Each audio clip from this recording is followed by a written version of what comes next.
Hi, Vanessa. Hi, Cara. Guess what we're talking about today?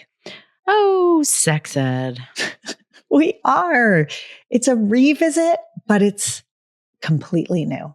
So I want to talk about this episode, which really picks up a ball that we were carrying last year with our guest, Jaclyn Friedman.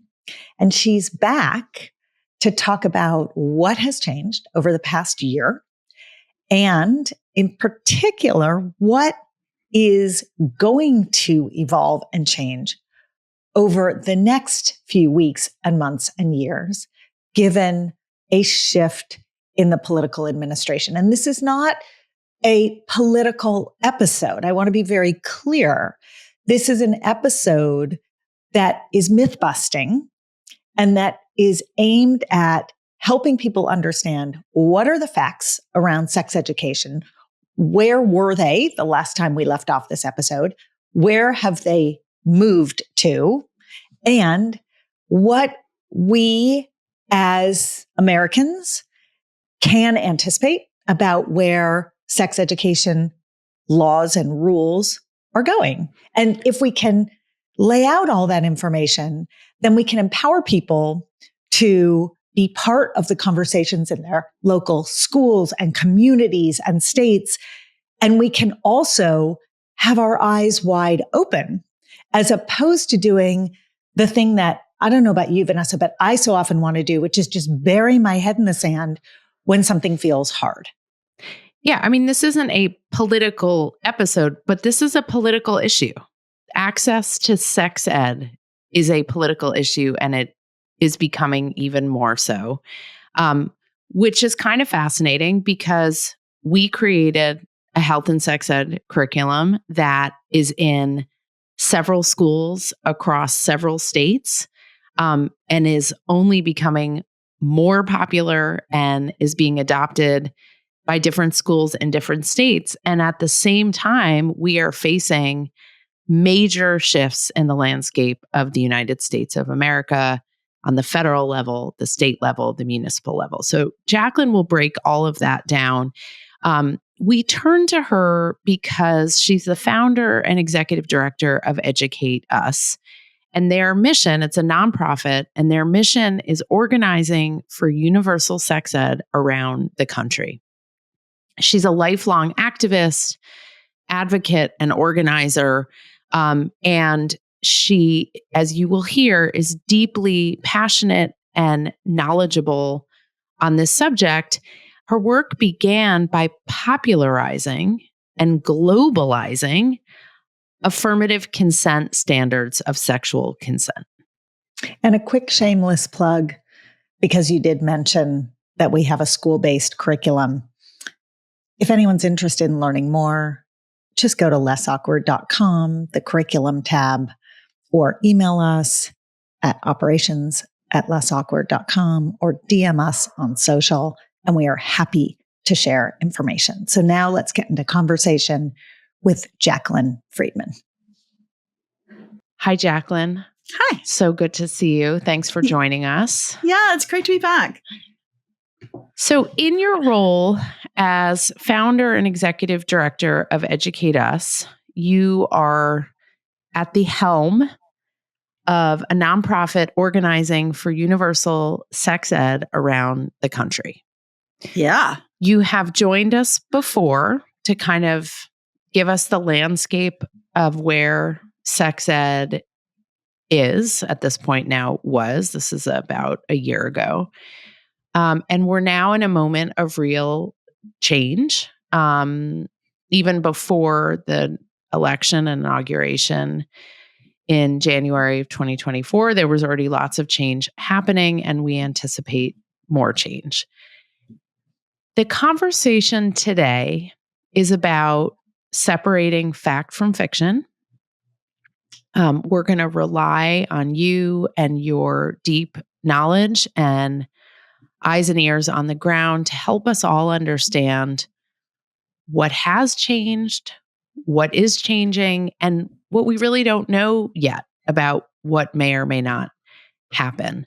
And so we're going to run through, the state of the union on sex ed in this country.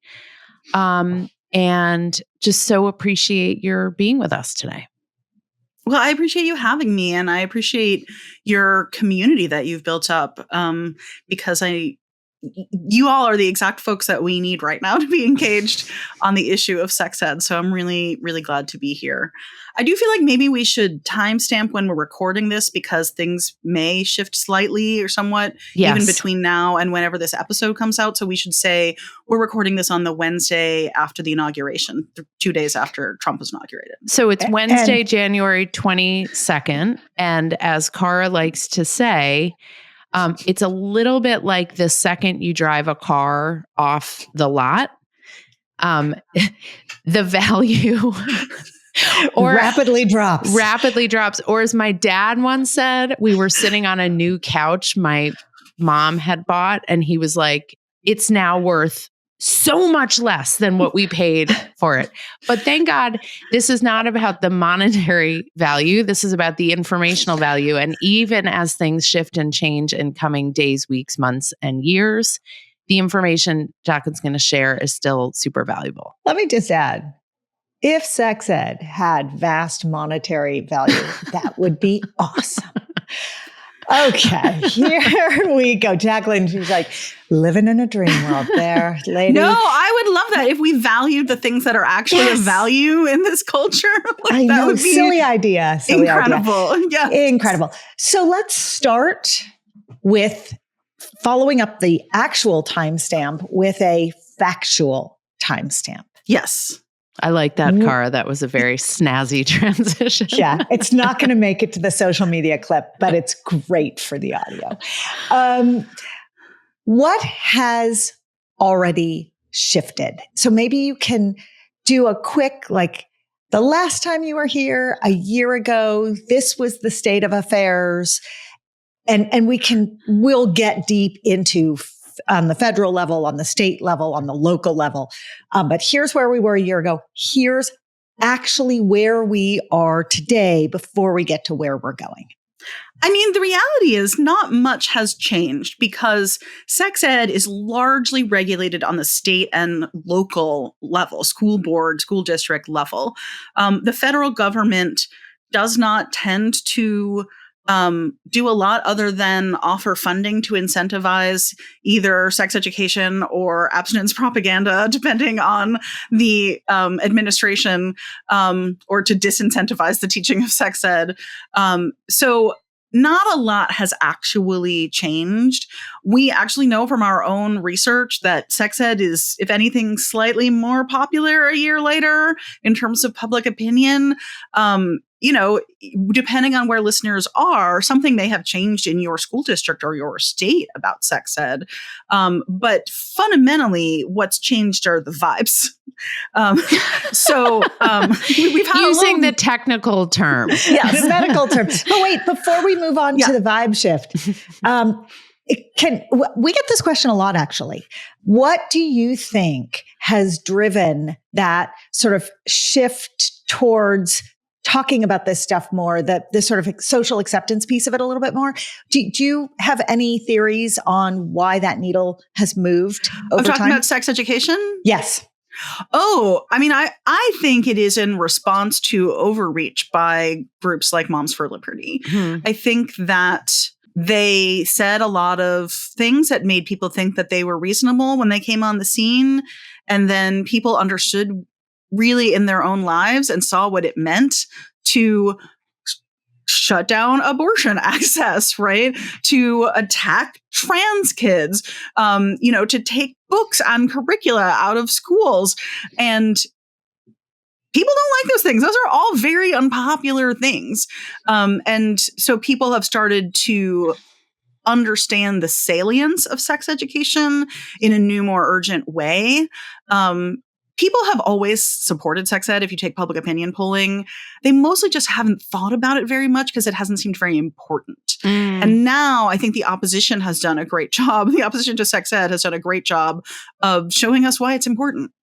And do you have any numbers? You may or may not, but do you have any numbers behind a relatively recent poll that helps us understand how many people, what percentage of the population actually support sex ed, or have that not been? Oh gosh, collected? I don't have them right to hand, but Planned Parenthood did some research on this 2 years ago and found, I want to say it's low 90s of parents who support sex ed for high school students and mid to high 80s that support sex ed in public schools for middle school students. Like really, really big numbers of people support sex education. And those, I mean, if we don't know those numbers, no one knows those numbers. Yes. Right? Okay. Okay, but great. It's huge majorities, including huge majorities of people in every party. Jaclyn, can you talk about what has already shifted on the state and local level? Like, what are some trends you've seen at that level of legislation or laws going into effect, so that we can sort of understand this in the larger context before we think about what we may be anticipating or seeing shift in the future? There's just a lot more legislative attempts to constrain and ban sex education in a bunch of ways. So Georgia just introduced a bill that would ban obscenity from school. And we know that that would mean, they mean, among other things, sex education. We see it show up in attacks on talking about gender identity and sexual orientation at school. We actually have seen a shocking and appalling number of attacks on books and curricula that address sexual violence as not appropriate for young people to read, which is, as a survivor personally, just a nightmare scenario. So whatever way they can find to attack sex education, they're doing it. Not all those attacks are successful. In fact, many of those legislative attempts fail. But what we see is a coordinated effort, because you see the same bill language appear in different states, right?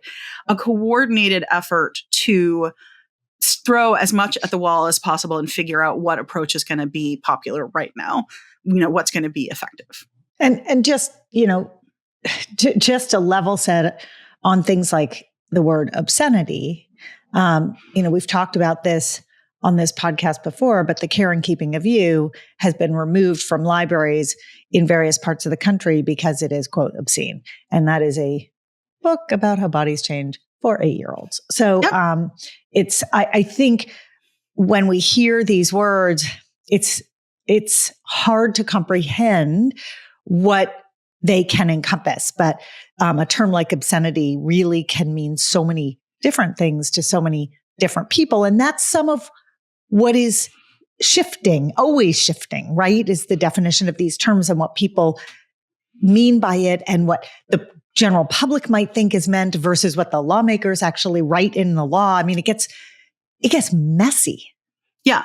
And I regret to inform your listeners this, but pornography is also one of those words. And so when we hear about attempts to ban pornography, whatever your personal feelings about pornography may be, we have to understand that what these folks mean includes sex education and includes any information or representation whatsoever of queer and trans people. That is included in their definition of pornography, whether they pinky swear it's not or not. And so I really think that we need to broaden our concept of what issues affect us. I think a lot of times people are like, well, I don't much love pornography anyway. Why? It's good for young people to not watch it, but we need to think about the mechanisms. Parents can have a lot of influence on whether young people are watching pornography. Asking the state to regulate that is another thing. So I think this is a good way to circle back to where you were headed with vibe shift. Yes. So let's go there. While nothing has changed in terms of sex ed policy and overall for the country yet, a lot of states and municipalities are scared. A lot of states and municipalities just want to do the thing that's going to get them not targeted.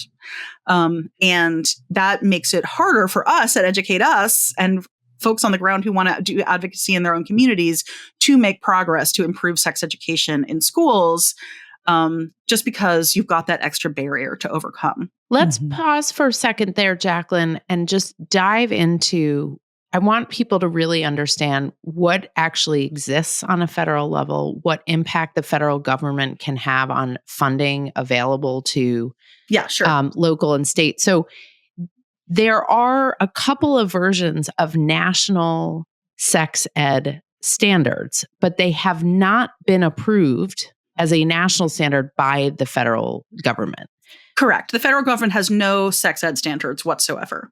So while there are excellent standards that have been written that are called national, they have not been approved or are enforceable by the federal government. No, they have no force of law whatsoever. There are states that have linked their standards to the national sex ed standards, but on a federal level, there are no sex ed standards. Right.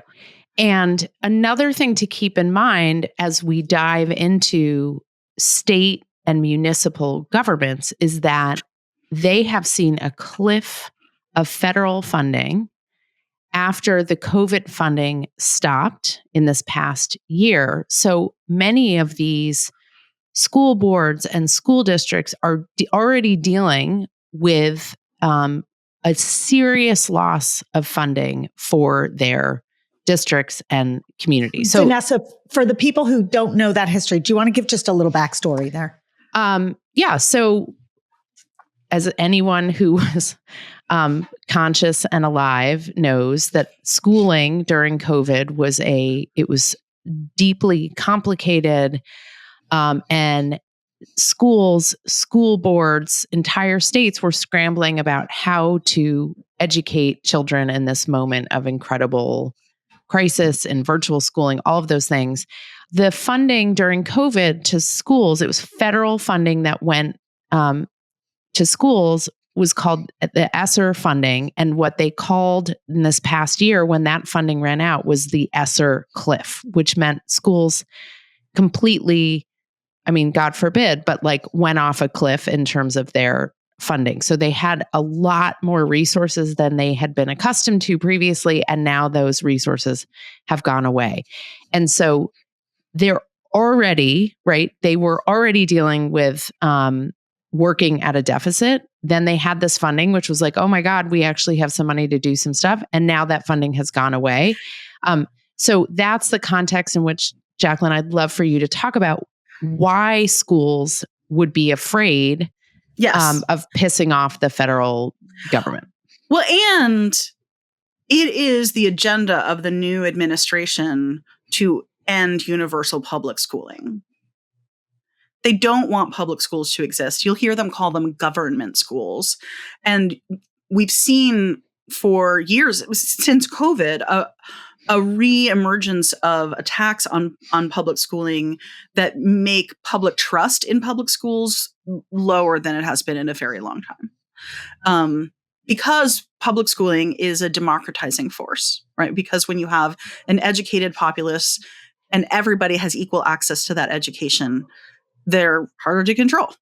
And so I know I sound like a conspiracy theorist when I say that, but they have said this out loud on the record. This is not a secret. I think it's important to interject here that the threat of pulling federal funding is a tactic that has been used forever.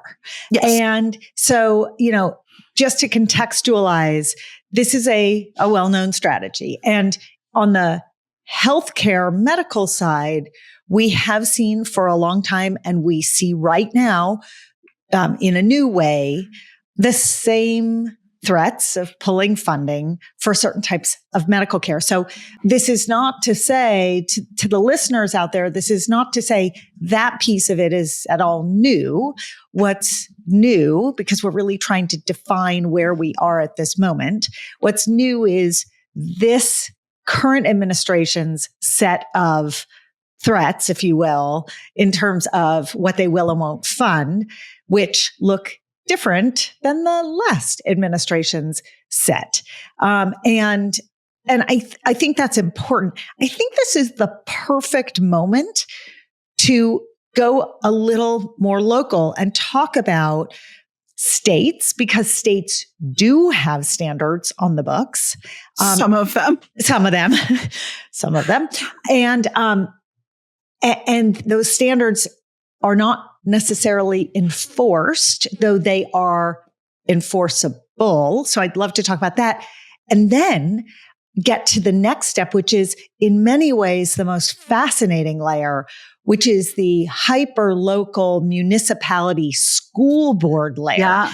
So Jaclyn, can you start at the level of the states and explain to us how the regulation of sex education happens and what the actual teeth are? Sure.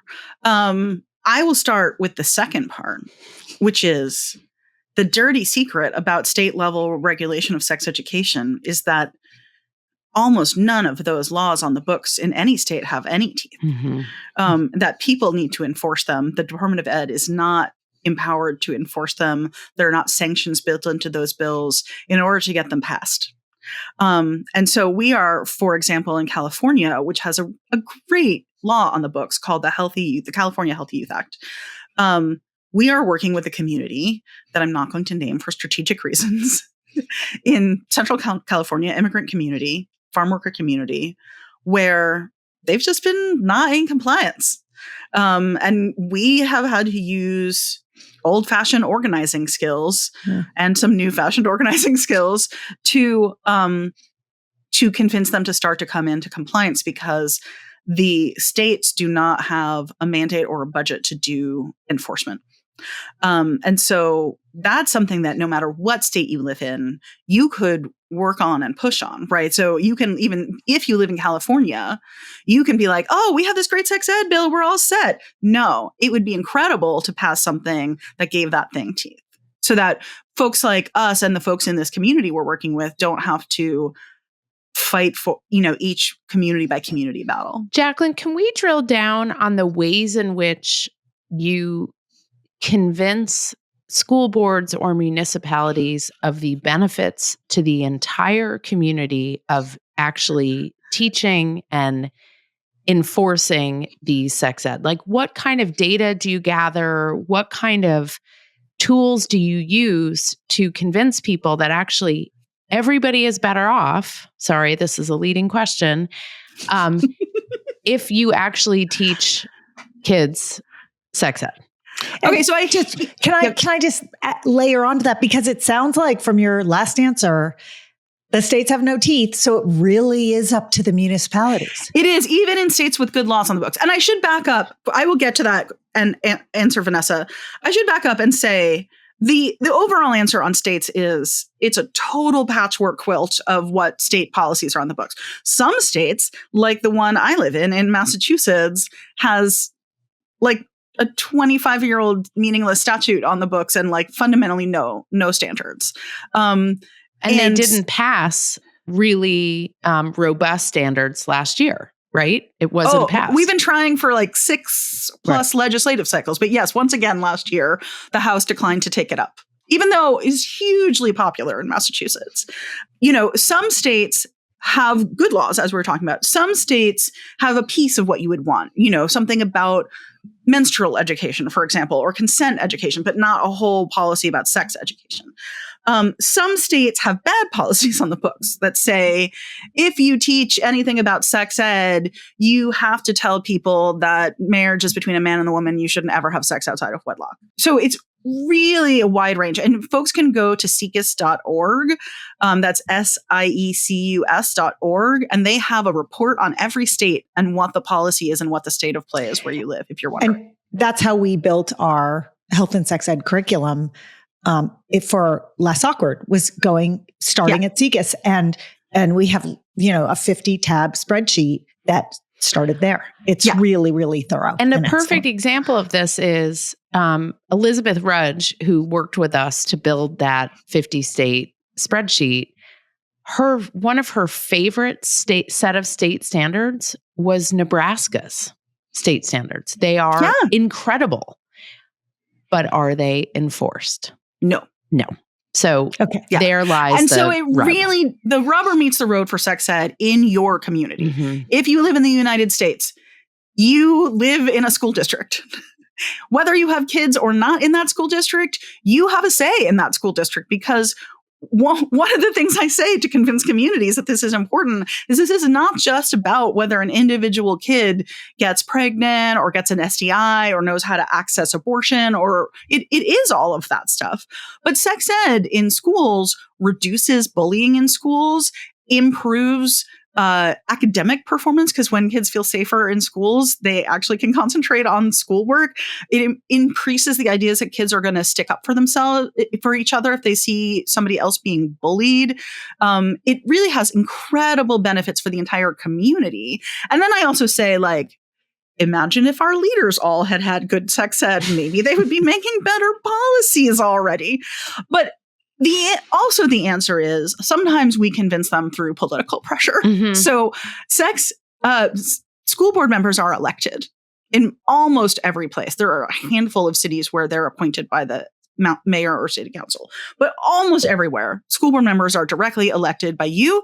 And many times those elections have low turnout, which means your vote can make more difference than ever. And so if some folks are not persuadable by like a good argument, you can also persuade them by making them understand that they will lose their position if they don't change their mind. And we are not shy about that. I will say, if anyone listening here knows of candidates who are sex ed supporters who are running for school board this year, we would love to hear from them. We endorse candidates. We make donations. We coach them. We help them run. A lot of school board candidates are first-time candidates. If you're thinking maybe you would like to run for school board, we'd love to hear from you as well. Because sometimes the answer to how we persuade a municipality to change its mind on sex ed is we exert our political power as the people, as the majority. Because in most places, even purple and red places, sex ed is incredibly popular, as we've already said, right? And so if you put it to the voters, it succeeds. So that's one thing that you, a listener, a parent, a trusted adult, can do, is you can start to figure out how to make your voice heard on the school board through your vote or running. Jaclyn, let's go through other things that people can do, yes, in order to make change. Yeah. So they can also just start going to school board meetings, or even reading. A lot of municipalities put school board meetings up on YouTube, and you can read the transcript afterwards, even if you don't have time to watch the whole meeting, and see if the issue is starting to bubble up so that you can show up if it is. The more you can get involved on the local level, the better. The other thing that I will say for folks who live in places where the sex ed in schools is not good, or is non-existent, or is actively harmful, I would encourage folks to start thinking about, is there an alternative in your community to get community-based sex ed for young people, or for you? Because also, I mean, one of the things that we can all do, and I know you love this and we can talk about your resources, but most of us got inadequate or harmful sex ed as also growing up, because the system has been such a mess for a long time. So sometimes it starts with us just getting educated ourselves. And I know you have, you can say your website name. I forget where to go, what the URL is, but Jaclyn, it's Less Awkward. How do you like that? It's perfect. I love it. Lessawkward.com. But you're 100% right that, I think so much of the discomfort in addressing this is that it's not like the good old days when we had great sex ed, and then, now it's something that the kids are not getting, but we did, like, free play and snowball fights and all that kind of, right? Knocking on doors of strangers' houses to sell Girl Scout cookies. Totally. Like that. Razor blades and Halloween candy. Yes. Yes, Vanessa. Yes. That never happened. Cyanide and pain relieving medications. Yeah. So, no, many of us didn't have it. And yet there is such a strong, clearly popularity, like there's a wave of support for this information, probably because of the recognition that had we had it, life would have been a little better, a little easier, certainly a lot more informed. And yet, most of us, I actually had Lenny Wildflower, regular listeners know that was the name of my sex ed teacher. She was incredible. And And so I had very progressive sex education in school, but most people didn't. But Cara, let's just say, if you never had it, then you don't know what good sex ed looks like. Correct. And you but my point is, people want it. Yes, but here, imagine how hard it is for people to, you can want it amorphously, but as laws come and go, as things change and shift, it's like you can't picture exactly how things are going to impact your kid, your school, your community, your nation, if you never knew the positive impacts of having had it. And so we can have an ideal in our minds, but what I think is so hard about this topic is that we have nothing, many of us, I had the privilege of growing up in a home where we talked about lots of different stuff, and I felt super empowered and educated. But the same way we talk to families who are like, I want to do this differently, but I don't know what it looks like and sounds like. I don't know what to say. We're thinking about that on a city, state, and federal level, which is like, I know I want this thing for my kid, but I don't even know what this thing is. So let me offer a few other resources for folks getting educated. I couldn't agree more. One, on our website, under the resources tab, and our website is educateUsAction.org, and I'm sure we'll put all of these links in all the appropriate links in the places. Show notes, 100%. There is a one-page sort of chart overview of the national sex ed standards. So if folks are starting from a place where they're like, I don't even really know what we're talking about, you can take a look at that and see all the great stuff. And the reason we made that is because we found that when you explain to parents what's in sex ed, they support it. And you can not only find that yourself, but if there's somebody in your life who feels like they have gotten a lot of misinformation, disinformation about sex ed, you can share that with them so that they can understand what we're actually talking about here. It's very far beyond the birds and the bees, right? And also, there's a really wonderful website that I always love to mention called scarleteen.com, like the word scarlet, EEN. That is aimed at young people, but honestly, there's great information for you there, no matter what your age is. There is ourbodiesourselves.org, which is now the classic resource is online now, and there's all kinds of great information there. There's no lack of ways to educate yourself and get the sex education that you missed.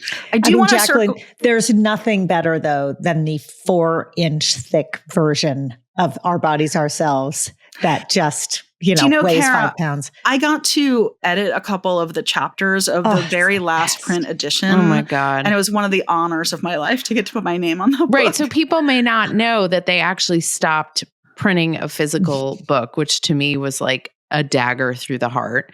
But it does exist. Get mine bronzed. It does exist online. And, we would be remiss not to say that we have a health and sex ed crash course for adults to use in their homes.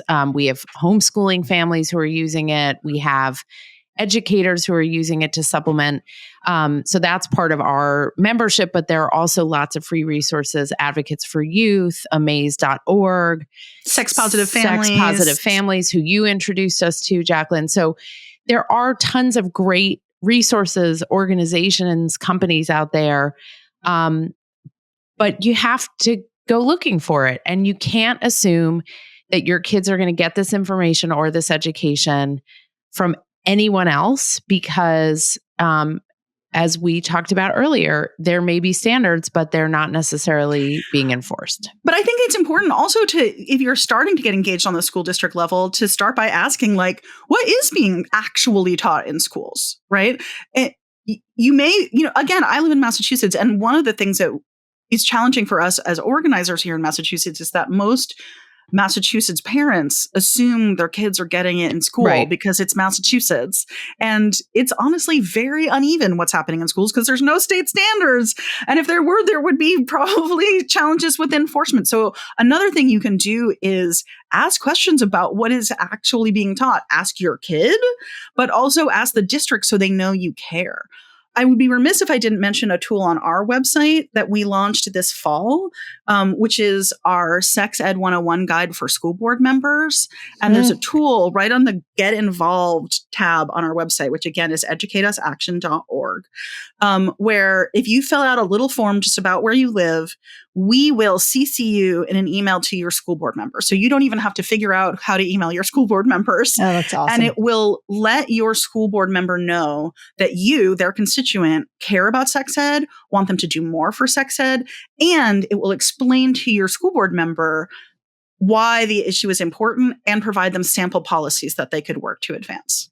Jaclyn, one topic that we haven't really gotten to yet is the liability faced by schools and educators when teaching some of these topics. Vanessa and I work very closely with schools. You work very closely with schools.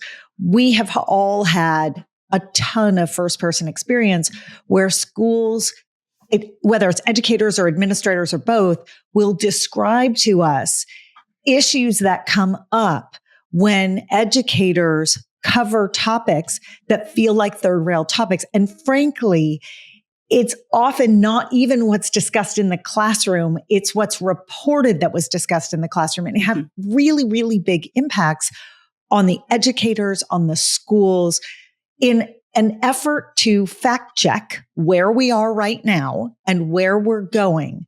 Can you just talk for a second about what the liabilities are for educators and what is their recourse if they do teach? Let's say you're in a state with state standards and you're teaching according to the state standards, and then a complaint is lodged against a school or an educator. Like, what happens? I mean, ideally what happens is the school district and the state backs you up, right? But that depends very much on where you're teaching. So what should happen is that the people you work for have your back. That does not always happen. And that is why we do the organizing we do, because one of the things that can happen is if the community circles around that teacher, that educator, it can get folks to back off. If it's a legal challenge, that's a horse of a different color, right? But a lot of times these look like calls for firings, and that really comes down to public pressure. And so everybody listening can play a role. If that's happening in your community to a teacher, it matters whether you speak up about that or not. But there is a real gap in terms of legal representation. And that's actually something that at Educate Us that we're currently raising money to try and create a legal department for that and many other reasons. There are many legal components to the fight. But I do want to say, we've been talking about what's happening right now under the Trump administration, but we haven't talked about what might happen. Yep. And we know from what they said in Project 2025 that they would like to make it legal and easy for parents to sue schools for teaching their kid literally anything they didn't want their kid to learn. This would be public schools. Private schools would have ways of protecting themselves against this. And if that becomes established and the Supreme Court sanctions it and it becomes established law, I don't think any school in the country will still teach sex education because it is the number one thing that is going to get challenged by a lawsuit. It's really impossible to consider that schools won't get sued for teaching something that's in a sex ed curriculum, no matter how careful that they are. And schools will not want to take on that liability because they want to keep existing. And so I think that's something we have to pay attention to. If that conversation starts up, it can sound appealing, right? Like, I don't want my kid to be harmed by the school. I should have the right to sue the school for whatever I want to sue the school for. But these are backdoor ways to create censorship and control and ultimately end public schools altogether. So we really need to not fall for, they're going to make it sound really reasonable, right? The way but it's really, really dangerous. So this is, I can't believe that we are at the point where this is a possibility. I don't know what other word to use. But for those of you listening who are wondering, why does this matter or what impact can we have? Jaclyn just listed 5 minutes ago all of the ways in which teaching health and sex ed keeps kids, all kids, safer, helps them be more successful academically, helps create communities that are less violent. Vanessa, can I tell a really brief story about that? Because I didn't list all the ways, honestly. No, There's so many ways. I was yes. I was embellishing your previous description. But yes, please share a story. So when I talk about why I care about sex education, I talk about being sexually assaulted in college, because the sex education that would have changed my life isn't the sex ed that I didn't get, although there was plenty of that would have improved my life if I'd gotten it. Let's be honest. The sex ed that impacted my life the most is the sex ed that the guy who assaulted me didn't get.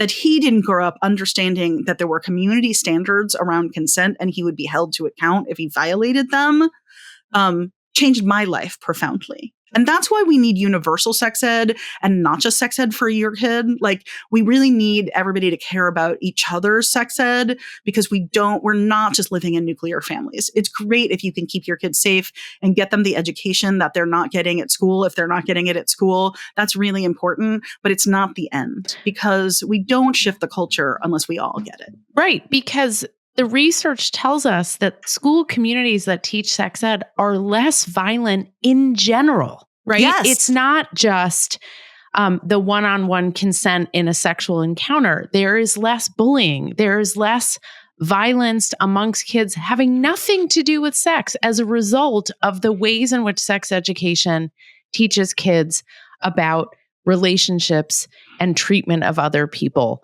And so it's super important that we remember that as we think about what is at risk here. And Jaclyn, we talked, so there's stuff we don't know, but that is a potential situation, potentially suing public schools. There are other things we don't yet know, and we want to recognize there's an entire bucket of those things, and we're not going to go down that path today because honestly, it's too big and it's too amorphous, and so we're going to leave that. But I just want the recognition on the record that there is other stuff that could and may happen, and we will revisit that if and God forbid when it does. I want to finish this conversation, which, let's be honest, isn't it's just starting. It's just starting. But I want to finish this particular episode just with a little bit of sense of agency and not entire hopelessness, because if we feel hopeless, we will feel powerless, and then we won't be able to do anything. Can you just share with us, how do we avoid checking out? How do we avoid burning out? Like, how do we take care of ourselves while also advocating for this really important issue? That is such an important question, because this is going to be our reality for more than a minute. And so we need to be able to stay engaged and showing up for not just for ourselves on our own, but for each other for a long haul. And that requires a lot of intentionality. What I always recommend to people is that they pick one or two issues that they're going to show up for. They're going to try and really consistently show up and take action for. I think that a nice blend is to pick an issue that's already really close to your heart, that you just feel naturally passionate about, and an issue that affects a community that's not your own. That's a nice little 1-2 portfolio. And which isn't to say you don't care about all the issues you're not picking, because of course you do. But if any one of us tries to do too much, we will burn out, and then we'll be doing nothing. And that is actually, what they want. At the same time, if we don't pick a couple of issues that we make a commitment to show up for consistently, then it's likely that we're going to more check out and be like, well, I'm okay. My family's okay. My friends are okay. That's all I care about. And that is a great way to stay in the status quo. Like, that's going to make no change. And so pick an amount to do, even if you don't pick my 1-2 recommendation. my recommendation is, if there's something you care about, define it down until it's small enough that you could see a way to make a difference. So it may feel impossible to imagine changing your state policy about sex education, let alone taking on anything the federal government is doing. That's fine. Especially if you're new to this and already not connected to organizations who are working on this, because that takes coordination and no one person can do stuff on that large level. Start with finding people in your local community who also care about sex ed or whatever your issue is. I'm assuming it's sex ed, but it could be whatever. Finding a neighbor or a friend, somebody in your community, and thinking about, well, could we improve this one policy this year? Or could we even just make the school board discuss it this year, right? What is small enough that you feel like you could accomplish it? We have a feature on our socials every Monday called Good News of the Week. And we do this very on purpose because we want to remind everybody that good news, that wins are possible. And they are. Every good news we have, every good news feature was done by people like everybody listening right now. Just a group of people who decided that things weren't okay the way they were and needed to be better. And they tried to figure out how to make them better. And sometimes the wins are huge and sometimes they're small. But they're all wins, and making progress is what matters. Sometimes it's the only good news I see on my social media on all of Monday and maybe even for the week. Literally, when I see your posts, Jaclyn, I let out like a little yippee, because there's so much dark stuff, and it is so amazing to see the human power, the sheer will, the dedication of folks who probably never even thought they would be organizers or change makers, but just it mattered to them, it mattered to their families, to their communities. And it really is inspiring, and it gives me hope each and every week. And I keep doing it because it's a beautiful, important thing. And collectively, it really moves the needle, right? It does. If there's a one-off here and a one-off there, and it feels like this is just in my teeny tiny micro community and it's not making a difference, it's making a difference because everything adds up. And also, when you do something that changes something in some small way, other people you are somebody's good news of the week, whether we feature you or not. Somebody saw you do that and thought, oh, I could also do something like that. You create what's possible. The great thinker and writer Rebecca Solnit has a wonderful book that I recommend to everybody all the time, now more than ever, called Hope in the Dark. She wrote it during the Iraq War. And the fundamental idea in it is that it is not our responsibility or to feel hope. It matters not that much whether we feel hopeful. It's nice when we feel hopeful. I love that. But it's not the thing that matters. What matters is whether we act to produce hope, right? If we do nothing, then there is no hope of change. If we do something that might make a difference, we're producing hope. And that's what I see our job as Educate Us, is to show up every day and produce hope. Thank you, Jaclyn. You produced hope for me today. Us. I was going to say, I won't speak for Cara, but I always speak for Cara. Yes. Thank you for producing hope. Thank you for the work that you're doing. We will list all of the resources and the links in show notes. If anybody has questions, email us, podcast@lessawkward.com. We can connect you to Educate Us. We can get you to the right places. This is really, really important work. And Jaclyn, we're privileged to be in the work with you, and just keep doing what you're doing. Oh, thank you. You too. You're doing incredible work too. I'm just honored to be doing the work alongside you. Thanks, Jaclyn. Thanks, Jaclyn. Thank you so much for listening. You can email us with questions, feedback, or episode requests at podcast@lessawkward.com. If you want to learn more about what we do to make this whole stage of life less awkward for everyone involved, Our parent membership, our school health ed curriculum, our keynote talks, and more are all at lessawkward.com. And if you want products that make puberty so much more comfortable, visit myumla.com.